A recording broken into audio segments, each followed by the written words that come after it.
Welcome back. Nurse Swati ಮರ್ಡರ್ಗೆ ಬೆಚ್ಚಿ ಬಿದ್ದಿತ್ತು Haveri. ಭುಗಿಲೆದ್ದ justice for Swati ಅಭಿಯಾನ.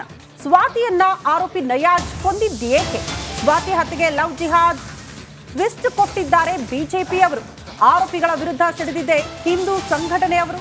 ಕಿಂಗ್ ಪಿನ್ ನಯಾಜ್ ಆರೋಪಿಗಳಾದ ವಿನಯ್ ದುರ್ಗಾಚಾರಿಯನ್ನ ಸದ್ಯ ಹಾವೇರಿ ಪೊಲೀಸರು ಬಂಧಿಸಿದ್ದಾರೆ ಎನ್ನುವುದರ ಡೀಟೇಲ್ ಸದ್ಯ ಸಿಗ್ತಾ ಇದೆ.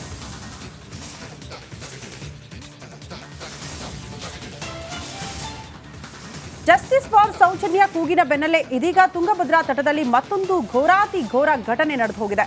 ಬದುಕಿ ಬಾಳಬೇಕಾಗಿದ್ದ ಯುವತಿ ರಾಕ್ಷಸರ ಪಾಲಿಗೆ ಆಕೆ ಪ್ರಾಣ ಬಿಟ್ಟಿದ್ದಾಳೆ. ಇದೀಗ ಎಲ್ಲೆಡೆ ಜಸ್ಟಿಸ್ ಫಾರ್ ಸ್ವಾತಿ ಕೂಗು ಕೇಳಿ ಬರ್ತಾ ಇದೆ. ಈ ಮಧ್ಯೆ ಪೊಲೀಸರು ಆರೋಪಿಗಳನ್ನ ಬಂಧಿಸಿದ್ದಾರೆ. ಈ ಕುರಿತ ರಿಪೋರ್ಟ್ ಇದೆ, ಬನ್ನಿ ನೋಡ್ಕೊಂಡು ಬರೋಣ.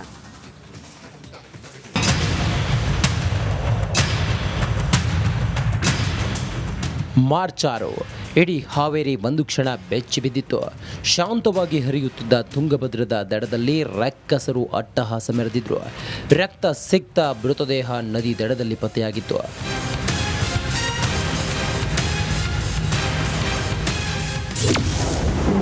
ರಾಜ್ಯದಲ್ಲಿ ಜಸ್ಟಿಸ್ ಫಾರ್ ಸ್ವಾತಿ ಕೂಗು. ನರ್ಸ್ ಹತ್ಯೆ, ನಯಾಜ್ ನರ ರಾಕ್ಷಸ ಆಗಿದ್ಯಾಕೆ?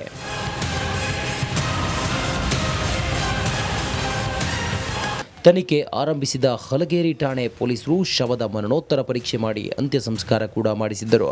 ಮರಣೋತ್ತರ ಪರೀಕ್ಷೆ ಬಳಿಕ ತನಿಖೆಗೆ ಇಳಿದ ಕಾಕಿ ಪಡೆ ಮಾಸೂರು ಗ್ರಾಮದ ಸ್ವಾತಿಯನ್ನ ಯಾರೋ ಕೊಲೆ ಮಾಡಿ ನದಿಗೆ ಬಿಸಾಡಿದ ಬಗ್ಗೆ ಗೊತ್ತಾಗಿದೆ. ರಾಕ್ಷಸರ ಬೇಟೆಗೆ ಇಳಿದ ಪೊಲೀಸರು ನಯಾಜ್ ಹಾಗೂ ವಿನಯ್ ದುರ್ಗಾಚಾರಿಗೆ ಸ್ವಾತಿ ಹತ್ಯೆಗೈದಿರುವುದಾಗಿ ಗೊತ್ತಾಗಿದೆ. ಬಳಿಕ ವಿಚಾರಣೆ ನಡೆಸಿದಾಗ ಪೊಲೀಸರು ಕೊಲೆಯ ರಹಸ್ಯ ಕೇಳಿ ಬೆಚ್ಚಿ ಬಿದ್ದಿದ್ದಾರೆ.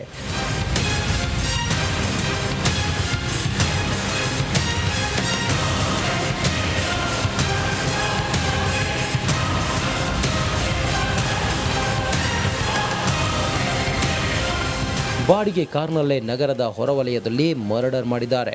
ಬಳಿಕ ಕಾರಿನಲ್ಲಿ ಶವ ತಂದು ತುಂಗಭದ್ರಾ ನದಿಗೆ ಎಸೆದಿದ್ದಾರೆ. ರಾಣೆಬೆನ್ನೂರು ತಾಲೂಕು ಪತ್ತೇಪುರ ಬಳಿ ಸ್ವಾತಿ ಶವ ಪತ್ತೆಯಾಗಿದೆ. ಪೊಲೀಸರು ತನಿಖೆಗೆ ಇಳಿದು ಆರೋಪಿ ನಯಾಜ್ನನ್ನ ಬಂಧಿಸಿದ್ದಾರೆ.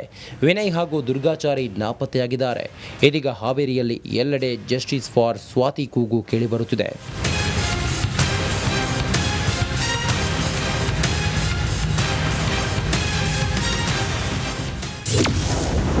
ವಿನಯ್ ದುರ್ಗಾಚಾರಿ ಬಂಧಿಸಿದ ಪೊಲೀಸರು. ಏನು A1 ಆರೋಪಿ ನಯಾಜ್ನನ್ನ ಬಂಧಿಸಿದ ಪೊಲೀಸರು ತಡರಾತ್ರಿ ನರ ರಾಕ್ಷಸ ನಯಾಜ್ ಸಾಥ್ ನೀಡಿದ್ದ ವಿನಯ್ ಹಾಗೂ ದುರ್ಗಾಚಾರಿಯನ್ನ ಬಂಧಿಸಿದ್ದಾರೆ. 2 ತನಿಖಾ ತಂಡಗಳಿಂದ ಯಶಸ್ವಿ ಕಾರ್ಯಾಚರಣೆ ಮಾಡಿ ಆರೋಪಿಗಳನ್ನು ಹೆಡೆಮುರಿ ಕಟ್ಟಿದ್ದಾರೆ. Maruti BM, republic Kannada, Haveri.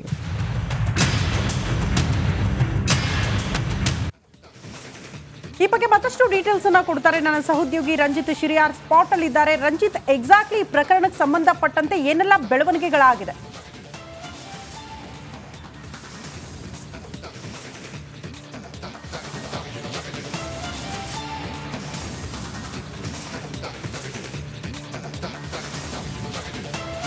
ಖಂಡಿತವಾಗ್ಲೂ ಕೂಡ ಶ್ರುತಿ, ನೋಡಿ 3ನೇ ತಾರೀಕು ಸ್ವಾತಿ ಅನ್ನೋ ನರ್ಸ್ ಆಕೆಯನ್ನ ಮರ್ಡರ್ ಮಾಡ್ತಾರೆ. ಅದು ಹೇಗೆ ಮರ್ಡರ್ ಮಾಡ್ತಾರೆ ಅಂತ ಕೇಳಿದ್ರೆ, ಒಂದು ಜನನಿಬಿಡ ಪ್ರದೇಶ ನೋಡಿ, ಸಿಟಿಯಿಂದ ಹೊರಗಡೆ, ಆ ಸಿಟಿಯಿಂದ ಹೊರಗಡೆ ಬಂದು ರಾಣೆಬೆನ್ನೂರಿನ ಈ ಒಂದು ಪಾರ್ಕ್, ಇದು ಸ್ವರ್ಣ ಪಾರ್ಕ್ ಅಂತ, ಇಲ್ಲಿ ಜನ ಬರೋದೇ ಇಲ್ಲ. ಇದೊಂದು ನಿರ್ಜನ ಪ್ರದೇಶ. ಇದು ಇಲ್ಲಿ ಏನಾದರೂ ಕೊಲೆ, ಆ ರೀತಿಯ ಒಂದು ಕ್ರೈಮ್ ಚಟುವಟಿಕೆಗಳು ನಡೆಯುವಂಥ ನಿರ್ಜನ ಪ್ರದೇಶ ರಾಣೆಬೆನ್ನೂರಿನ ಹೊರವಲಯ.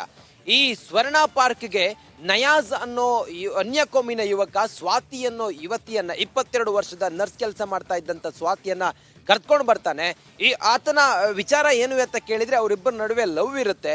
ಮದುವೆಗೆ ನಯಾಜ್ ಒಪ್ಪೋದಿಲ್ಲ. ಸ್ವಾತಿ ಹಠ ಮಾಡ್ತಾಳೆ, ಆದರೆ ಮದುವೆಗೆ ನಯಾಜ್ ಒಪ್ಪೋದಿಲ್ಲ. ನಯಾಜ್ಗೆ ಬೇರೆ ಮದುವೆ ಮಾಡೋದಕ್ಕೆ ತಯಾರಿಗಳು ನಡೀತಾ ಇರುತ್ತೆ. ಇದನ್ನ ಅಪೋಸ್ ಮಾಡಿದಂಥ ಸ್ವಾತಿಯನ್ನ ಬರ್ಬರವಾಗಿ ಕೊಲೆ ಮಾಡೋದಕ್ಕೆ ಇದೇ ಜಾಗಕ್ಕೆ ನಯಾಜ್ ಕರ್ಕೊಂಡು ಬಂದಿದ್ದ. 3ನೇ ತಾರೀಕು ಆಕೆಯನ್ನ ಕೊಲೆ ಮಾಡಿ ಅನಂತರ ರಾತ್ರಿ 11 ಗಂಟೆ ಸುಮಾರಿಗೆ ತುಂಗಭದ್ರಾ ನದಿಯ ತಟದಲ್ಲಿ ಆಕೆಯ ಮೃತದೇಹ ಪತ್ತೆಯಾಗುತ್ತೆ.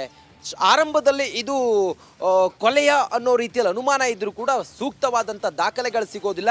7ನೇ ತಾರೀಕು FIR ದಾಖಲಾಗುತ್ತೆ. ಕಾಣೆಯಾಗಿದ್ದಾಳೆ ಮಗಳು ಅಂಥೇಳಿ ಮನೆಯವರು ಕಂಪ್ಲೇಂಟ್ ಕೊಡ್ತಾರೆ. ಆನಂತರ ಮುಂದುವರೆದು ಗೊತ್ತಾಗುತ್ತೆ. ಆನಂತರ ನಯಾಜ್ ಅನ್ನೋ ಯುವಕ ಪ್ರೀತಿಯ ಹೆಸರಿನಲ್ಲಿ ಬಾಳಿ ಬದುಕಬೇಕಾಗಿದ್ದಂತಹ ಸ್ವಾತಿಯನ್ನ ಬರ್ಬರವಾಗಿ ಕೊಲೆ ಮಾಡಿದ್ದ ಅನ್ನೋದು.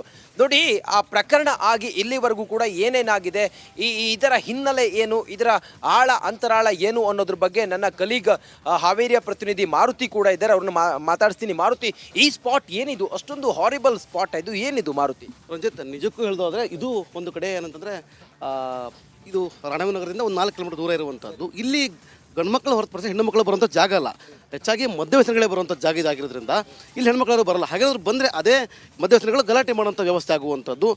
ಹೀಗಾಗಿ ಇಲ್ಲಿ ಯಾರೂ ಬರಲ್ಲ. ಇಲ್ಲಿ ಬಂದು ಅವರು ಬುದ್ಧಿಯನ್ನು ಹೇಳ್ತಾರೆ, ಅಂದರೆ ಏನು ಸ್ವಾತಿಗೆ ಬುದ್ಧಿ ಹೇಳ್ತಾರೆ.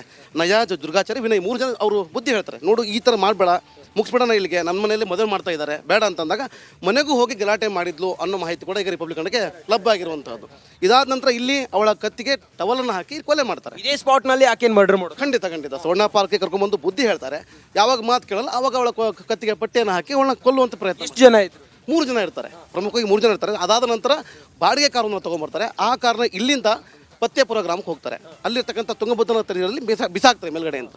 ಅಲ್ಲಿಂದ ಅಲ್ಲಿಗೆ ಬರುತ್ತೆ ಬಾಡಿ. ಡೆಡ್ ಬಾಡಿ ಯಾವಾಗ ಸಿಗುತ್ತೆ? ಮನೆಯವರಿಗೆ ಯಾವಾಗ ವಿಚಾರ ಗೊತ್ತಾಗುತ್ತೆ? 6ನೇ ತಾರೀಕು ಬೆಳಗ್ಗೆ ಡೆಡ್ ಬಾಡಿ ಸಿಗುತ್ತೆ. ಅದು ಸಂಪೂರ್ಣವಾಗಿ ಅದು ಹಾಳಾಗಿರುತ್ತೆ, ಬಾಡಿ ಕೆಟ್ಟ ಸ್ಮೆಲ್ ಕೂಡ ಇರುತ್ತೆ. ಹೀಗಾಗಿ ಅದನ್ನ ತುಂಗಭದ್ರಾ ನದಿಯಲ್ಲಿ ತೇಲ್ತಾ ಇರುತ್ತೆ. ಹೌದು ತೇಲ್ತಾ ಇರುತ್ತೆ. ಅದನ್ನ ಸ್ಥಳೀಯರೊಬ್ಬರು ನೋಡ್ತಾರೆ, ಅದನ್ನ ಸ್ಟೇಷನ್ಗೆ ಇನ್ಫಾರ್ಮೇಷನ್ ಮಾಡ್ತಾರೆ. ಹಲಗೇರಿ ಠಾಣೆಯಲ್ಲಿ ಪ್ರಕರಣ ದಾಖಲು ಮಾಡ್ಕೋತಾರೆ. ಮೊದಲು ಇದು ಯುಡಿಆರ್ ಆಗಿರುತ್ತೆ. ಅದಾದ ನಂತರ ಸಂಜೆ ಅದನ್ನ ಪೋಸ್ಟ್ ಮಾರ್ಟಮ್ ರಿಪೋರ್ಟ್ ತಗೊಳ್ತಾರೆ. ಅವಳ ನಾಲಿಗೆ ಹೊರಗೆ ಬಂದಿತ್ತು ಅನ್ನೋ ಒಂದು ಕಾರಣ ಪ್ರಮುಖವಾಗಿ ಅಂಶ ಗಮನಿಸಿದ್ರೆ, ಆ ನಾಲಿಗೆ ಹೊರಗಡೆ ಬಂದಿತ್ತು, ಹೀಗಾಗಿ ಅದು ಮರ್ಡರ್ ಅನ್ನೋ ಒಂದು ವ್ಯಕ್ತಿತ್ವ ಗೊತ್ತಾಗುತ್ತೆ. ಅದಾದ ನಂತರ ಸಂಜೆ 7ನೇ ತಾರೀಕಿಗೆ ಸ್ವಾತಿ ತಾಯಿ ಶಶಿರೇಖಾ ಕೂಡ ಸ್ಟೇಷನ್ಗೆ ಬರ್ತಾರೆ. ಬಂದು ಈ ರೀತಿ ಕಂಪ್ಲೇಂಟ್ ಮಾಡ್ಲಿಕ್ಕೆ ಹೋಗ್ತಾರೆ, ಅಂದರೆ ನನ್ನ ಮಗಳು ಕಾಣೆಯಾಗಿದ್ದಾಳೆ ಅಂತೇಳಿ. ಅದಾದ ಬಳಿಕ ಆ ತಾಯಿನ ಕರ್ಕೊಂಡು ಬಂದು ಅವಳಿಗೆ ಫೋಟೋ ತೋರಿಸುವಂಥ ವ್ಯವಸ್ಥೆ ಮಾಡ್ತಾರೆ. ಬಟ್ಟೆ ಮತ್ತು ಕೆಲವೊಂದು ವ್ಯವಸ್ಥೆಗಳನ್ನು ನೋಡಿ ನನ್ನ ಮಗಳು ಅಂತ ಒಪ್ಕೋತಾರೆ. ಈಗ ನಂತರ ಅದು ಆತ್ಮಹತ್ಯೆ ಅಲ್ಲ, ಕೊಲೆ ಅನ್ನೋ ಸಾಬೀತಾಗುತ್ತೆ. ನಂತರ ತನಿಖೆಯನ್ನು ಕೈಗೊಳ್ತಾರೆ. ನಿಯಾಜ್ನ ಬಂಧನ ಮಾಡ್ತಾರೆ. ಸದ್ಯ ಅವಳ ಫೋನ್ ಸಿಕ್ಕರೆ ಇದಕ್ಕೆ ಸಂಪೂರ್ಣ ಉತ್ತರ ಸಿಗುವಂಥದ್ದು. ರಂಜಿತ್, ಓಕೆ, ಮಾರುತಿ, ಅವ್ರು ಹೇಳೋಂಗೆ ಈ ಸ್ಪಾಟ್ ಇದೆಯಲ್ಲ, ಇದು ನಿರ್ಜನ ಪ್ರದೇಶ.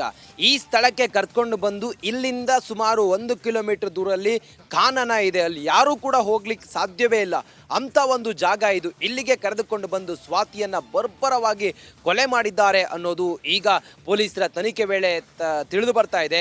ಸದ್ಯಕ್ಕೆ ನಯಾಜ್ ಸೇರಿದಂತೆ ದುರ್ಗಾ ಆಚಾರ್ ಸೇರಿದಂತೆ ವಿನಯ್ 3ರನ್ನ ಪೊಲೀಸರು ಪ್ರಾಥಮಿಕವಾಗಿ ಈಗ ಬಂಧನ ಮಾಡಿದ್ದಾರೆ, ಅವರನ್ನ ವಶಕ್ಕೆ ಪಡ್ಕೊಂಡಿದ್ದಾರೆ. ಅವರಿಂದ ಮಾಹಿತಿಯನ್ನ ಈಗ ಹೊರಗಡೆ ತೆಗಿತಾ ಇದ್ದಾರೆ. ಬಹಳ ಪ್ರಮುಖವಾಗಿ ಈಗ ಊರಿನಲ್ಲಿ ದೊಡ್ಡ ಮಟ್ಟದಲ್ಲಿ ಒಂದು ಜನ ರೊಚ್ಚಿಗೆದ್ದು ಇದು ಜಿಹಾದ್ ಇದು ಅನ್ನೋ ರೀತಿಯಲ್ಲಿ ಈ ಪ್ರಕರಣವನ್ನು ಬಿಂಬಿಸ್ತಾ ಇದ್ದಾರೆ.